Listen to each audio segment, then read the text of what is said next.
So welcome back to my channel. Now we're exploring 313 Singapore. So I am now at the MRT station. Okay, so that's the MRT station. It's going down. So about one level down is an MRT station. Orchard Gateway. So I'm going inside here just to go at the platform of 313. So kung makita nyo, clean, bright, at maaliwalas. So, M5 coffee if you want some coffee. And this is go straight. Mga bilihan na medyo mura-mura ng konti.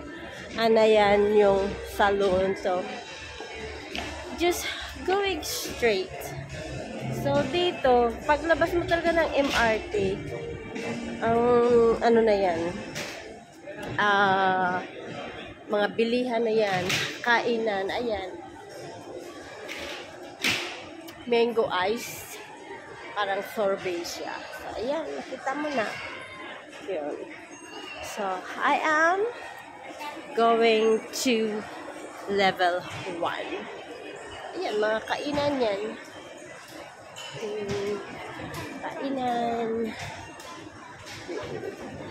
Ayan, cold wear. If you're going to Korea, Japan, US for winter, then there you can buy. Okay, and then let's go up. So now we're entering the main of 313. So there we go.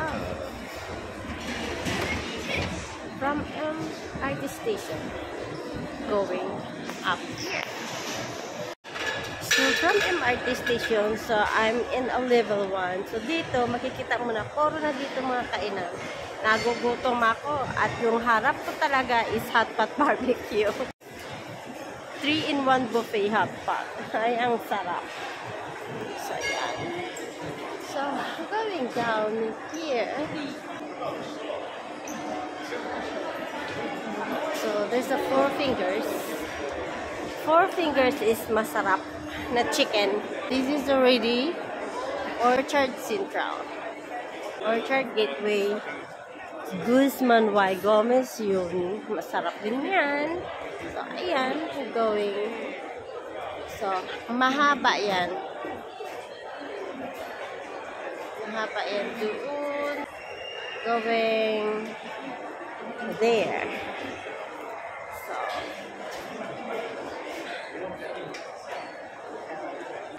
So yun, slice of Vietnam, Mrs. Pho. So, makita mo, daming tao dito. Ayan, diretso rin yan ng MRT. And this is the another exit. Pwede kang kumuha ng bus doon sa labas. Ay, masarap itong garet. Ang popcorn na yan na garet, ang sarap niyan. Ito yung marching na tinapay.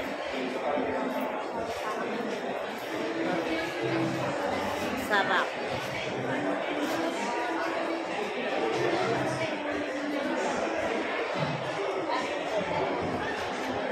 Pero yan ang pinakamasarap. Yung bagels nila. So, andito ako sa labas. Ang makita ko. Paris Baguette is also another tinapayan, and the Priv coffee, also little niche. Yung gusto mo lang yung ano, ng mga pagkain. So, ito naman is Pan Pacific. So, sa taas yun is Pan Pacific. Ayan. Yung building na yan. And then, if you can see, that's 313 building. Time check is 6 o'clock at maliwanag pa sa Singapore. So, yan. At nung last na nag-live ako sa Facebook, ayan yung pinasok ko, yung H&M Home.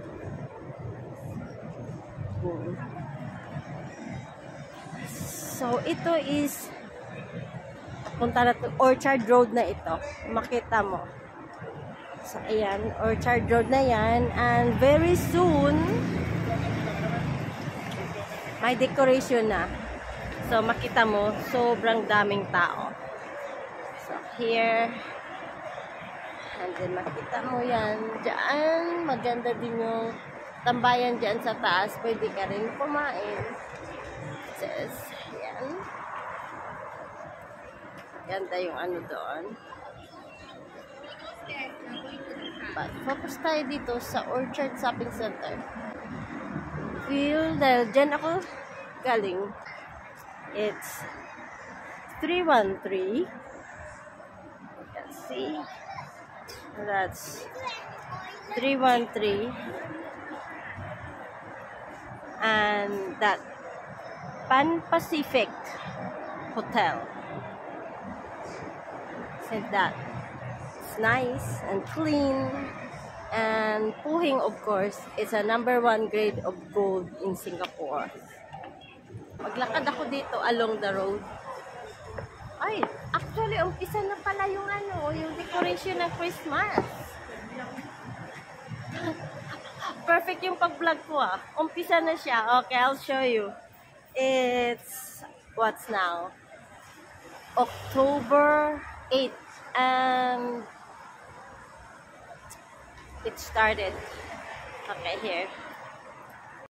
Christmas is coming to town, so it's the very first. Di makita siya. Umpisa na yung decoration ng Christmas. Guys. Ayan na siya. So, right now, nasa opposite ako ng 313. So, at yun maganda sa background. So, and then, here's naman sa the back. Ayan yung 313. So, ang ganda. Iikot ko lang kayo ng quick dito.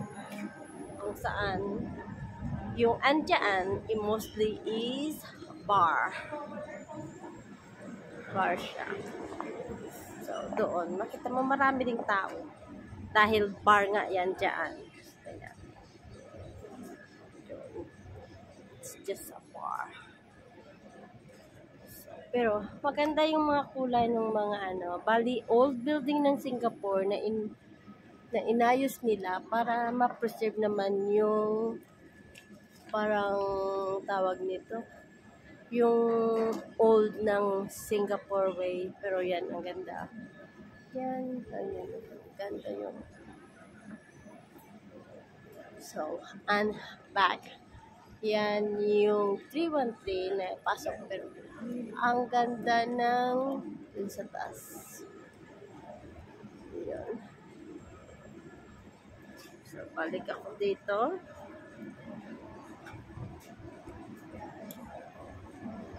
At doon sa taas, masarap na mga kainan. Ang ganda ng pagkagawa nila na mula sa kabila, may instead na hindi ka nadadaan dito at tumawid. So, yan ang ginawa nila. And then, Food Republic, andun sa taas. And then, all the way down here. Maganda. Clean.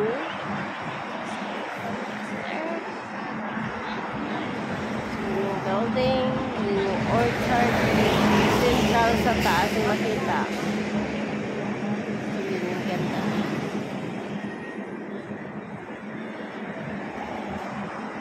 So, pasok ulit ako doon sa yan. Orchard Gateway. So, pero dito ako dadaan sa 313. So, kahit na mag-isa ka, hindi ka mabuboring. But make sure lang na may pera ka. Na pang gusto mo mag-ice cream, mag-kape. Maraming kainan sa gilid. Tapos, pero nasanay na rin ako. Pag naboring ako, ayan, magbablog ako, mag-isa ako maglakad. And so, pasukin natin yung 313. Yeah. Then,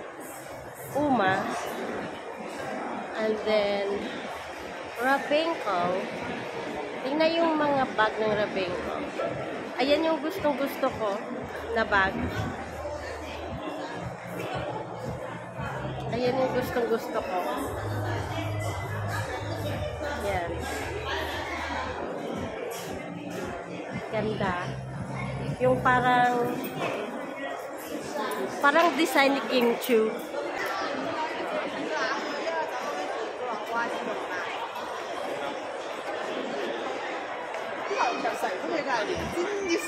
Food Republic sa taas.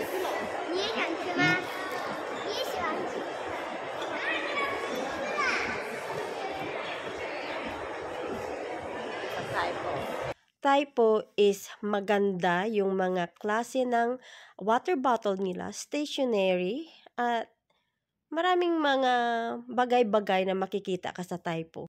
One of the best is water bottle. Ito, isa din sa gustong-gusto kong brand ng dress. Maganda siya. Palibot lang. Ikot ang maganda siya. Itong play dress. Maganda din yung prices nila. Limited edition.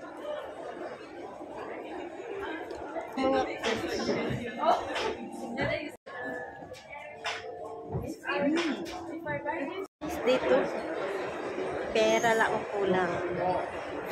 Ang gaganda ng bilihin. Ang mamahal naman. Pero ini-enjoy mo lang yung mag-shopping. Walking around na nakakatanggal stress pa. Ayan. Diba? And now, enter tayo ng Food Republic na nasa level 5 ng 313. So, ito. At ayan yung sa baba ko. Diba? Ang ganda sa baba. Food Republic. It's a countless flavors. So, iikot ko lang kayo ng saglit. Hindi ako kakain dahil maghihintay ako ng mga kasama ko para mag-dinner. So, iikot ko lang kayo. So, yan. Hanggang doon, puro kainan yan. Yun. Yung buong level 5 is puro kainan yan. So, yun. Yung chicken rice. And this is all young tofu. Yung sila gagawa ng sabaw. Tapos ayan yung pwede kanin, pwede noodles. Rice is Indonesian delicacy. So, makita, ayan. Puro yan maanghang. It's all maanghang. So, yan yung serving nila. Ganyan yung serving. And they have some fruits. So, ito naman ang mga fruit juice and shakes. Yan. Ito naman yung coffee nila. Yung bibili ng coffee. With noodles. At dyan ang kita mo, ang laki niyan. Yan, food. Thank you for watching. See you again next time. Bye, everyone.